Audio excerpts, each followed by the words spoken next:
Good morning everyone सबाई केमन आछो आशा करी भालो आछो आमिओ भालो आछि पुतुल दे ब्लगे नतून एकटा भिडियोते तोमादेर अनेक अनेक स्वागतम। तो छादे चले एसेछि आज के छाद बागानटा देखते। गत कदिन आगे छिलाम ना, गाछगुलोर कि अवस्था हयेछिलो, आबार जल पेये आमाके भगवान एखन एकटु कृपा करेछे, ओई जोन्नो जल पेये गाछगुलो आबार बाँचार चेष्टा करछे। এই দেখো কাল পর্যন্ত গাছগুলো একদম নেতিয়েই ছিল, এটা তো মানে দেখা যাচ্ছিল না। তো যাই হোক, এই যে কুলোটা করে আমি সবজির খোসাগুলো নিয়ে এলাম, দিয়ে এই গাছগুলোতে দিয়ে দিলাম।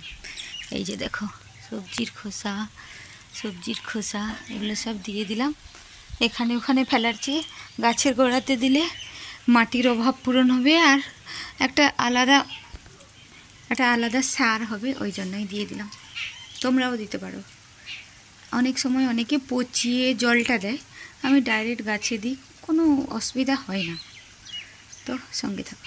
তারপরে না তোমাদেরকে আজকে দেখাচ্ছি আমার বাপের বাড়ি থেকে কি কি নিয়ে এসেছিল দাদারা। তো অনেক দিন হয়ে গেল, যা তো এদিক ওদিক একে তাকে দেওয়া হয়ে গেছে, যতটুকু বেঁচে আছে সেগুলো দেখাচ্ছি। এখানে দেখো এই কৌটোটা এক ভর্তি নারকেল নাড়ু ছিল, যেটা সবাইকে দিয়ে ঠিক করে দিয়েছি। এটা হচ্ছে বাদাম, এটা হচ্ছে আরেকটা বাদাম শুধু, এগুলো সব 3-4 প্যাকেট করে এসেছিল।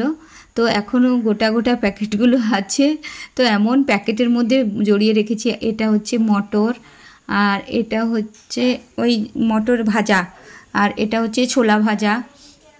এগুলো আমাদের ওইখানে একটা রিচুয়াল আছে, সেটা আমি পরে বলছি।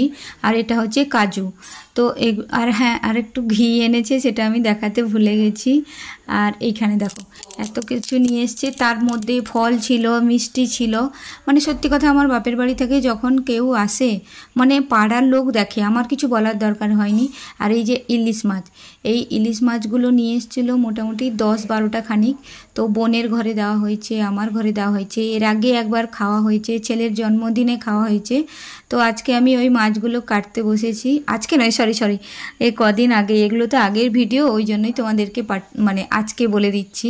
তো ইলিশ মাছ নিয়ে এসেছিলো, আর ইলিশ মাছগুলো মনে হয় বেশি টেস্টি ছিল। হ্যাঁ, বাপের বাড়ি বলে তোমরা ভাববে যে পুতুল এইরকম বলছে, না সত্যি, কারণ কি বলো তো, টাটকা ছিল, ওই জন্যই বেশ ভালো লাগছিলো। আর একটা আমার কি ভুল হয়ে গেছে, মা এক কাঁধি পুরো কলা দিয়েছিল।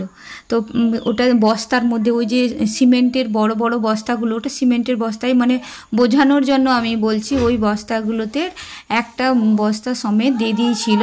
তো আমি যদি বেড়াতে যাওয়ার আগে এই যে বস্তাটা বাইরে বার করে রাখতাম, তাহলে আমাকে এই দৃশ্যটা দেখতে হতো না। সবগুলো ভেতর দিক দিয়ে হয়তো ভালো আছে, কিন্তু বাইরেরটা না কেমন কালো হয়ে গেছে।